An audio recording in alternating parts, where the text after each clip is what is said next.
Respiratory system.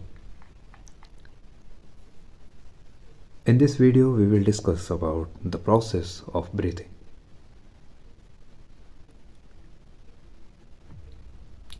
जैसा कि आप जानते हैं कि जो हमारा रेस्पिरेटरी सिस्टम होता है वो एक स्पेशल कैविटी में प्रेजेंट होता है जिसको हम कहते हैं थोरेसिक कैविटी। इस थोरेसिक कैविटी में आप देख सकते हैं कि इसकी जो आउटर कवरिंग आप देख रहे हैं डेट इज रिब केस,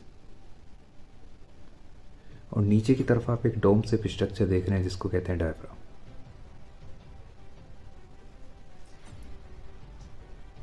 तो जब हम रिब केस को रिमूव करते हैं तो आपको ध्यान रखना है कि जो लंग्स के आउटर मोस्ट कवरिंग होते हैं उसे कहते हैं प्लूरल मेम्ब्रेन।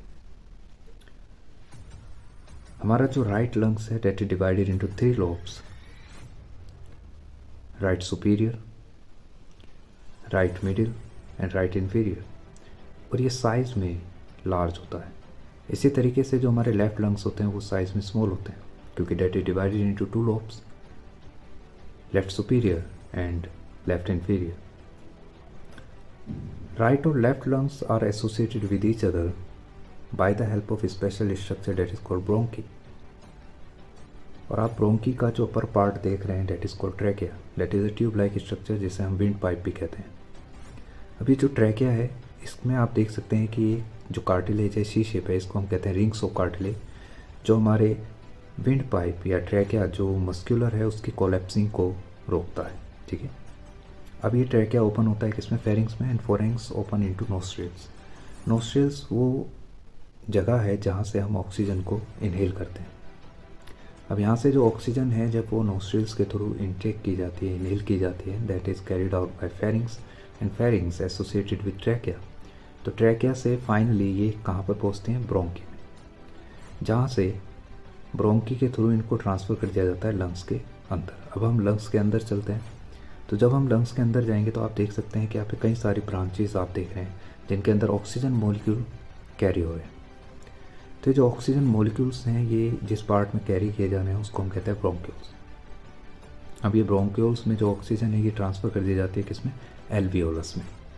एल्वियोलस के चारों तरफ आप देख सकते हैं कि ये कवर्ड है बाय द कैपिलरी। कैपिलरी वो जगह है जहाँ पर ब्लड सेल्स प्रेजेंट होती हैं। और आपको ध्यान रखना है कि जो एल्वियोलस है जब उसको डाइसेक्ट करते हैं तो उसके अंदर आप एक चेंबर देख रहे हैं जिसको हम कहते हैं एल्वियोलर चेंबर।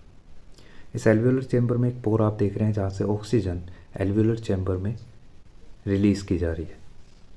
यह ऑक्सीजन मॉलिक्यूल एल्वियोलर चेंबर से रिलीज़ होकर आप देख सकते हैं जो ऑक्सीजन मॉलिक्यूल है वो एल्वियोलर चेंबर से डिफ्यूज़ होकर ब्लड कैपिलरी में ट्रांसफ़र हो गया है। अब यहाँ से ये आरबीसी में से जॉइंट हो जाता है।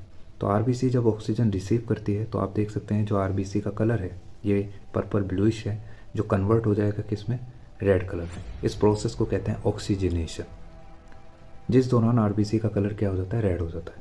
अब यहाँ पर जो ब्लड कैपिलरी ब्लड है उसमें आप देख सकते हैं जो कार्बन डाइऑक्साइड मॉलिक्यूल है that is further diffuse from blood capillary into alveolar chamber. आप देख सकते हैं जो कार्बन डाइऑक्साइड मॉलिक्यूल है वो एल्वियोलर चेंबर में ट्रांसफ़र कर दिए गए, जहाँ से इसको कलेक्ट करके पोर के थ्रू कहाँ भेजा जाता है, ब्रोंक्यूल्स में। अब यहाँ पर कई सारे आप कार्बन डाइऑक्साइड मॉलिक्यूल्स देख सकते हैं जो एल्वियोलर चेंबर में फिल हो चुके हैं और इनको ट्रांसफ़र कर दिया जाता है किसमें, ब्रोंक्यूल्स में।